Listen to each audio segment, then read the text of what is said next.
வணக்கம். இரவு நேரத்தில் உண்டான இடி மின்னலுக்கு பயந்து பட்டியிலிருந்து வெளியேறிய ஆடுகள் நூற்றுக்கணக்கில் ரயில் மோதி பலியாயின அப்படிங்கிற செய்தியை பார்க்கும்போதோ படிக்கும்போதோ இவையெல்லாம் மேய்ப்பர்கள் உடனில்லாத நேரங்களில் அவைகள் தானாகவே நடந்து கொண்டதால் ஏற்பட்ட நிகழ்வுகள் அப்படிங்கிறத புரிஞ்சிக்க முடியுது.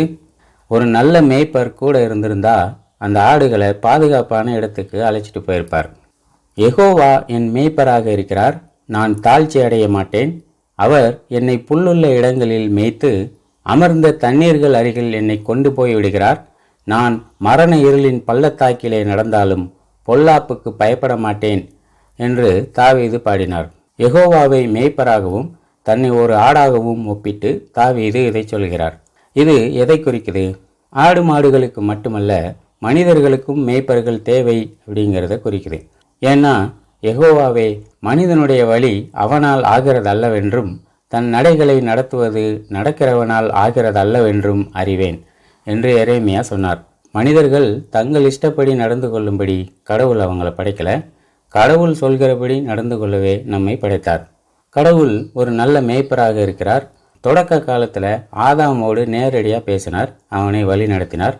பிறகு நோவா, ஆபிரகாம், மோசே, சாமுவேல், சாலமோன் போன்ற தீர்க்கதரிசிகளையும் நியாயாதிபதிகளையும் அரசர்களையும் நியமித்து மக்களை வழிநடத்தி வந்தார். தம்முடைய ஒரே மகனாகிய இயேசு கிறிஸ்துவை நமக்கு மேய்ப்பராக தந்தார். நானே நல்ல மேய்ப்பன், பிதா என்னை அறிந்திருக்கிறது போலவும் நான் பிதாவை அறிந்திருக்கிறது போலவும் நான் என்னுடையவைகளை அறிந்தும் என்னுடையவைகளால் அறியப்பட்டும் இருக்கிறேன். ஆடுகளுக்காக என் ஜீவனையும் கொடுக்கிறேன் என்று கிறிஸ்து சொன்னார். சொன்னது போலவே நமக்காக தன் உயிரையும் கொடுத்தார். இப்படி நம்மை காப்பதற்கும் மீட்பதற்கும் கடவுள் பல மேய்ப்பர்களை ஏற்படுத்தியிருக்கிறார். இன்றும் கூட சபைகளை நடத்துவதற்கு மேய்ப்பர்களை நியமித்திருக்கிறார். அவர்கள் கடவுளுடைய வார்த்தையாகிய பைபிளின் அடிப்படையில் கிறிஸ்துவின் ஆடுகளை வழி நடத்துகிறார்கள். உயிர்த்தெழுந்த இயேசு கிறிஸ்து பேதுருவிடம், என் ஆடுகளை மேய்ப்பாயாக, என் ஆடுகளுக்கு உணவு கொடுப்பாயாக என்று 3 முறை சொன்னார். அந்த மேய்ப்பர்கள் இயேசு கிறிஸ்து என்னும் வாசல் வழியாக பிதாவாகிய யெகோவா தேவனிடம் நம்மை அழைத்து செல்வார்கள்.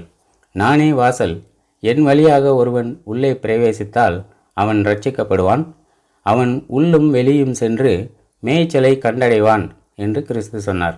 இங்கு மேய்ச்சல் என்பது ஆன்மீக உணவை குறிக்கிறது.